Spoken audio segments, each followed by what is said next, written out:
Привітання, поважане господарство. З вами знову я, Димыч Веселый Неадекват, и другая глава романа Сергея Писецкого «Каханок Великой Медведицы». Ну и еще раз нагадаю, что это можно усприймать як подкаст, ну, то докладнее так потлумачить аудио. Тому уладковывайтеся поудобнее и слухайте, альбо ставьте наушник, Bluetooth гарнітуру, займайтесь своими справами і слухайте. Итак, починаем. Пасля 7 гадзін дороги от часу переходу границы мы знаходимся каля хутора Бамбіны. Это был пункт, з якого перакідваўся тавар у Менск. По чарзе пералазим праз паркан и прокрадаемся у бок гумна. Я заслоняю далонями твар от удараў галінак садовых дрэў. Зноў пералезлі праз паркан і ўпёрліся ў сцяну. Пачуў Трафідаў голас. «Лорд, схадзі паглядзі, як там у гумне, жвава!» Перамытнік, прайшоўшы каля нас, знікае за рагом будыніны. Хутка даляцела ціхае парыпванне павольна адсунутай завалы. Калі праз некалькі хвілін лорд вярнуўся, кіўнуў нам коротка: «Хадзем». На стадоле было тёпла, пахло сеном, у цемры бліскалі захіленыя руками прамяні святла ад ліхтарыкаў. Чую голас Трафіды. «Ножки скідавайце сюды, у кучу. Адным духам, хлопцы».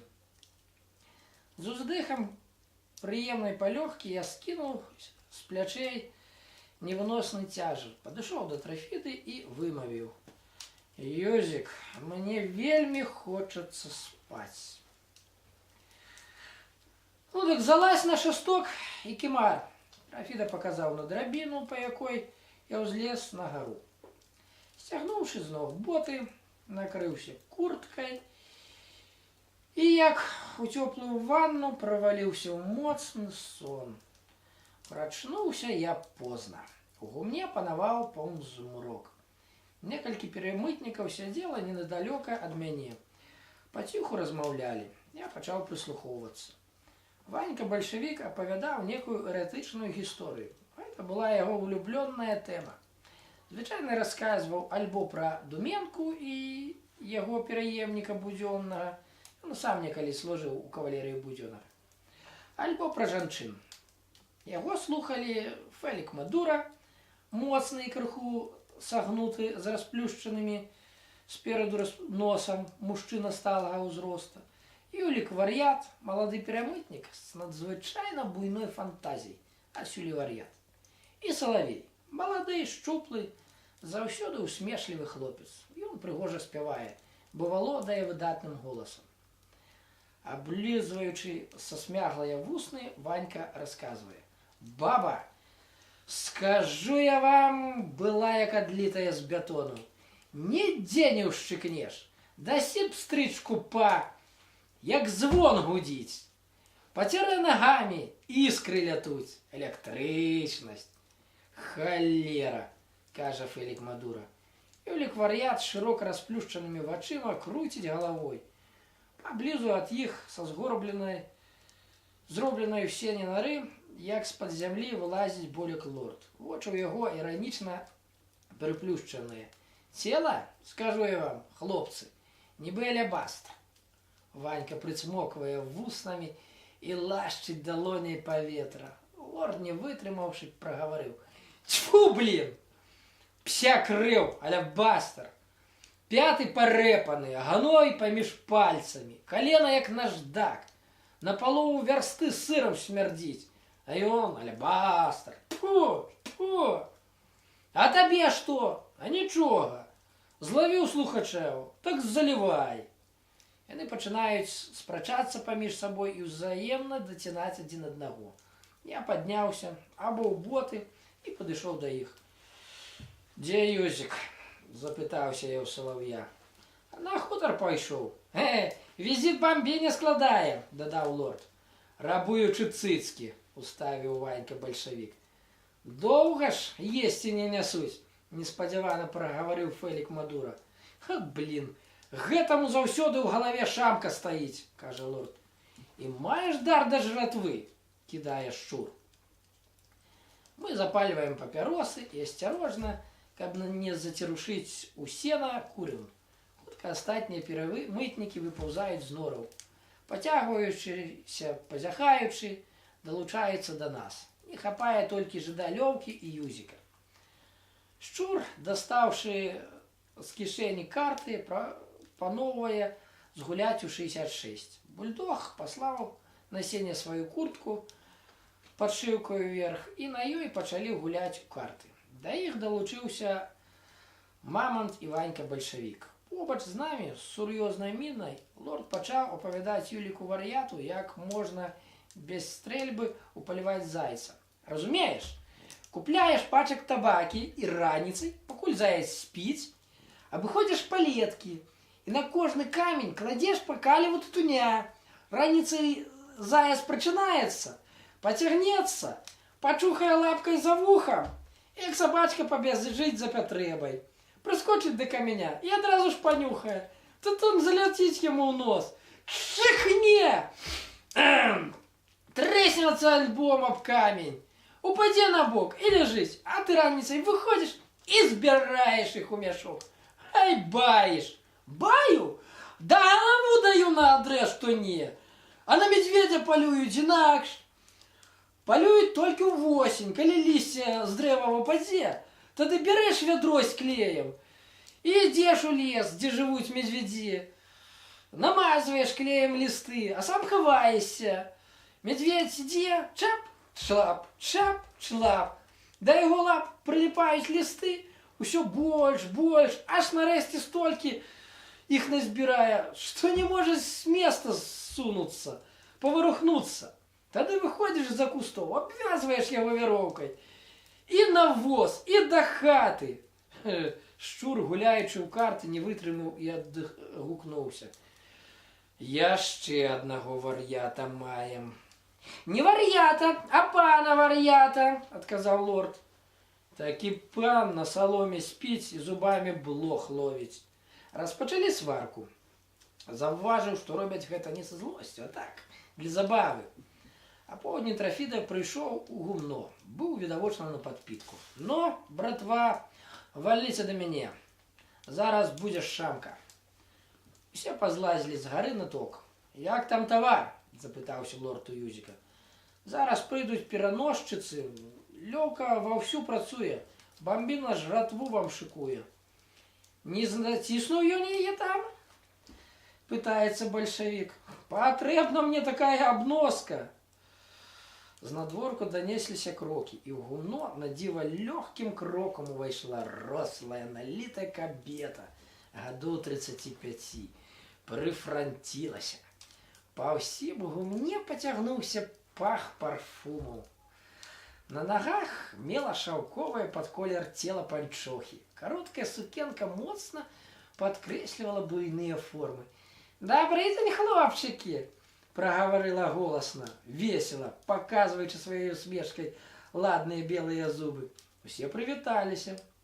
Ванька-бальшавік, падскочыўшы наперад, узяў у яе з рук 2 вялікія кашы, паставіў іх на ток, а пасля, жартуючы, паспрабаваў абхапіць бамбіну. Жанчына ж так стукнула яму кулаком у грудзі, што ён заваліўся. «Так, гэтак яму!» – вымавіў юзік. «Спёкся?» – запытаўся шчур у бальшавіка. Смеючыся, бамбіна прыглядалася да нас, зірнула на мяне, а потым павярнулася да Трафіды. «Это новенькі?» «Так, свой хлопец». Кіўнула мне галавой, праз хвіліну выйшла з гумна, залішне круцячы клубамі і пружынячы пры хадзьбе. «Гэта баба, як матрац!» – з захапленнем вымавіў Ванька. «Не баба, а кабыла!» – паправіў яго шчур. Хлопцы апражнялі кашы. Там была вялікая патэльня яечні, саган у прэлай капусты з мясам, 100 з гарачых бліноў, 3 боханы хлеба і ладны кавал бачка. У куце гумна Трафіда выцягнуў з саломы 3 пляшкі спірту і развёў яго вадой, якая стаяла ля дзвярэй у ёмкай дубовай дзежцы. Лорд накроіваў сцізорыкам вялікія лусты хлеба. Пачалі піць гарэлку і есці. Нябы машыны змяталі харч. Найбольш заўзята стараўся Фелік Мадура. З сапеннем, пляскаючы вуснамі і чамкаючы, ён знішчаў мяса. Аблізваў тлуш з пальцаў. То з аднаго, то з другога, то з адной рукі, то з другой. Бачыце, як запіхвае? Абціраючы вусны, кажа лорд. За вушамі пішчыць, а нос у клубок згінаецца. Да работы апошні, а да жратвы так першы. Мае рацыю, адказвае шчур. Няхай конь працуе. Мае вялікую галавы, 4 нагі і хвост доўгі, а ў яго... Перамытнікі скончылі есці. Толькі Фелік Мадура, не звяртаючы ні на каго ўвагі, дабіваў рэшткі стравы. Болек лорд пачаў апавядаць. Чуеце, хлопцы, я ведаў адну такую бабу, якая штодня з'ядала на сняданне яечню з 30 яек. Напэўна, была як наша бамбіна, запальваючы папіросу, прабурчаў бульдог. Дык аднаго разу яе мужик вырашыў пажартаваць і да 30 яек, якія яна разбіла, дабавіў яшчэ 30. Прыйшла баба, усмажыла яечню і давай есці. Ай, на сілу справілася. Халера, не лопнула? Прагаварыў салавей, круцячы галавой. Умялайся дзесь, сапе пеня бы паравоз. А тут падыходзіць суседка і пытаецца, чаму такая чырвоная? А яна адказвае так. Ой, ведаеш што, суседачка, альбо я хворая, альбо захварэю. З 30 яек яечню ледзь утаптала. Хлопцы смяюцца і, закурыўшы папіросы, пачынаюць апавядаць пра розныя вядомыя ім выпадкі абжорства. Падчас гэтай размовы дзверы ў гумно адчыняюцца, і зноў заходзіць бамбіна, грацыёзна несучы поўны кош яблыкі сліў. Бярыце, хлопчыкі, закусіць вам прынесла, але ж і надымелі. Глядзіце, каб мне гумно не спалілі. Толькі на таку курым, пільнуемся, супакоіў яе Юзік. Ну-ну, глядзіце. Закінуўшы за галаву рукі, доўга папраўляла хустку, знарок выстаўляючы на паказ выпуклыя грудзі. Падпітыя хлопцы галоднымі вачыма сочаць за яе рухамі. Это бамбіна ятрыць. Прыжмурыўшы вочы, хлістаючы бёдрамі, нахіляецца ўзад і ўперад, затым, узяўшы кош з пустымі гаршчкамі, выходзіць. Мне здалося, што перад гэтым вельмі уважліва паглядзела на мяне і усміхнулася. А можа, я памыліўся? Магчыма, тая усмешка была адрасавана ўсім нам. Юзік Трафіда меркаваў, што начаваць мы будзем на мяліне бамбіны і толькі назаўтра ўвечары пойдзем у зваротны шлях. Аднак жыды не даставілі з Менска тавары, які мы меліся забраць у Польшчу. Калі пачало змяркацца, да нас падышоў Леўка. Заклапочана паціраючы худыя рукі, наракаў: «Халера, я іх бяры з такім работам. Яны, мусіць, думаюць, што мы цягніком ездзім». Адышоўшы з Трафідам у кут гумна, доўга там напаўголаса размаўлялі. Я пачуў пару юзікавых выразаў. «Мне гэта, Ганс, памада, идём мы с товаром ці без, плаці мне, і ўжо, хлопцам таксама. Я за работай не ганюся, калі будзеце махляваць, дык пушчу ўсё гэта дымам і шлюз». На змярканні пачалі рыхтавацца ў дарогу. Леўка застаўся ў бамбіны, каб падрыхтаваць тавар для наступнага разу. А мы павінны былі вярнуцца ў Ракаў і праз 2 дні прыйсці з чарговай партыяй тавару. Вырушылі ў зваротны шлях. Ісці без цяжару было лёгка. Трафіда з месца пайшоў спорым крокам, стараючись ісці шырока і роўна, я след у след трымаўся за ім. Паветра было халоднае. Ноч выдатная. Раі зорак свяціліся на небе. Праз нейкі час, прыстасаваўшыся да размеранага руху, я ўжо крочыў аўтаматычна. Аднастайнае калыханне цела і пануючая навокал ціш спрыялі засыпанню. Пачынаў марыць пра розныя рэчы. Усміхаўся, махаў рукамі, злавіўшы себя на гэтым, Голосно рассмеялся. Трафида, уходя, повернул до меня голову и тихо вымовил. Что я тебе сказал? Не. Не доходячи 5 километров до границы, зрабілі адпачынак. Спыніліся неподалеку густого зарасніку на беразе малой рачулкі. Паколькі не мелі гарэлкі, дык асцярожна закурыўшы, ляжалі ў густой траве і адпачывалі. Трафіда прылёг побач. Пасля працяглага маўчання ён звярнуўся да мяне. Ці знаешься на зорах? На зорах? Запытаўся я, здзіўлены. Не разбіраюся. Шкада. Раптам давядзецца даваць драпака, дык павінен ведаць, як выйсці з-за граніцу. Бачыш вунь тыя зоркі? Якія? Юзік пальцам паказваў мне сузор'е вялікага воза. 7 большых зорачак на паўночнай і бліжэй да захаду частцы неба, якія ўтваралі нешта накшталт 4 калёс з дышлем наперадзе. Малюючы пальцам на небе, як мне здавалася, датыкаючыся паасобку да кожнай з іх, Трафіда дакладна вызначаў зоркі, пра якія хацеў мне сказаць. Так, бачу, і што? Калі нас, магчыма, некалі пагоняць і разваляць партыю, дык арыентуйся так, каб гэтыя зоркі былі з правага боку. Куды не пойдзеш, заўсёды выйдзеш на граніцу. Разумееш? Па правай руцэ. Разумею. Я доўга глядзеў на гэтыя зоркі. Былі прыгожыя, дзівосна блішчэлі, пераліваліся рознымі фарбамі. Заўважыў, што яны маюць шмат усялякіх адценняў. Мне зацікавіла пэўная думка. Навошта гэтыя зоркі так цудоўна падабраныя адна да другой? Можа, ўзаемна кахаюць сябе, як часам на зямлі людзі. Ці супольна вандруюць па небе. Можа, яны размаўляюць паміж сабою, пераміхваюцца. Калі уважлівей прыглядзеўся да гэтых зорак, яны нагадалі мне сваім абрысам лебедзя. Неўзабаве вырушылі далей. Цяпер Трафіда крочыў памалу. Раз по раз спыняўся і прыслухоўваўся. Тады мы ўсе затрымліваліся. Адразу пасля поўначы выйшлі на граніцу.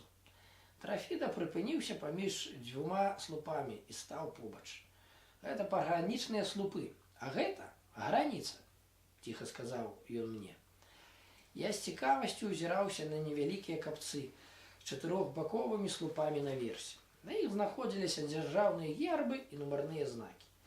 На польскім слупе быў знак з намаляваным белым арлом на чырвоным фоне. На савецкім адціснутая на блясе 5праменная зорка з сярпом і молатам. З пагранічнай паласы накіраваліся па вузкай мяжы ў напрамку паморшчыны. Нейкі момант мы зноў спыніліся. Нечакана пачуўся здушаны шэпт. Хлопцы! Гэта быў голас салав'я. Я паглядзеў улева і ўбачыў цемры нешта белае. Яно хутка рухалася перад намі. Гэта не была постаць чалавека, бо было занадта малым і мільгацела ў паветры, то падымаючыся ўгару, то опускаючыся ўніз. Гэта была хіба здань. З моцным тахканнем у сэрцы я паглядзеў на незвычайную з'яву. Пасля падышоў да Трафіды. Шо гэта, Юзік? Халера яго ведае, што гэта, адказаў мне сябра. Можа, упыр. Ці д'ябл страшыць. Кажуць, што гэта душа капітана. Бааняры таксама баяцца таго. Ужо пазней Юзік расказаў мне такую гісторыю. Адзін расейскі капітан, па паходжанні паляк, падчас рэвалюцыі выехаў з Расіі. Калі бальшавікі ўзялі ўладу ў свае рукі, ён не змог вярнуцца ў Саветы, але там засталіся яго дачка і жонка. Вельмі захацеў забраць іх адтуль. І з гэтай мэтай прыехаў на пагранічча. Засаліўшыся непадалёку ад Выганіча на хутары ў сялян, ён звёз туды свае рэчы, паколькі вырашыў застацца ў іх да таго часу, пакуль не пераправіць з Савета ў сям'ю. Імкнуўся выканаць гэтую задачу з дапамогай мясцовых сялян, бо ўсе астатнія шляхі былі безвыніковыя. Сын гаспадара, у якога спыніўся капітан, некалі служыў у расейскай арміі і добра ведаў дарогі да Менска. Ён згадзіўся дапамагчы капітану перавесці ягоную сям'ю ў Польшчу. Выбраліся ў далёкую дарогу. Трапілі ў Менск. А потым, затраціўшы багата часу, пасля шматлікіх прыгод апынуліся ў Ніжнім Новгарадзе, дзе некалі капітан пакінуў сям'ю. Там ён даведаўся, што жонка памерла, а дачка Ірына жыве ў былога вартаўніка камяніцы, недзе на прадмесці. Ледзьве здолелі яе адшукаць і вырушылі ў зваротны шлях. Калі дабраліся да Масквы, іх таварыш па падарожжы захварэў тыфусам. З вакзала забралі яго ў шпіталь, дзе той неўзабаве і памёр. Капітан з дачкой даехалі да Менска, а пасля пехатой пашлі ў Ракаў. Уначы каля вялікага сяла заблукалі, і недалёка ад граніцы іх пераняў савецкі патруль. Затрымалі, капітан пачаў абараняцца. І, забіўшы 2 салдат, кінуўся з дачкой уцякаць. Яго засыпалі кулямі. І гналіся з-за параненым нават на польскай тэрыторыі. Капітан зваліўся ў 200 кроках за граніцай на нейкі капец, які стаяў там з даўнейшых часоў. Здолеў яшчэ крыкнуць дачцэ: «Уцякай!» І, паміраючы, рэштай сілы патронаў прыкрыў яе ўцёкі. Бальшавікі забралі труп і перацягнулі яго на свой бок.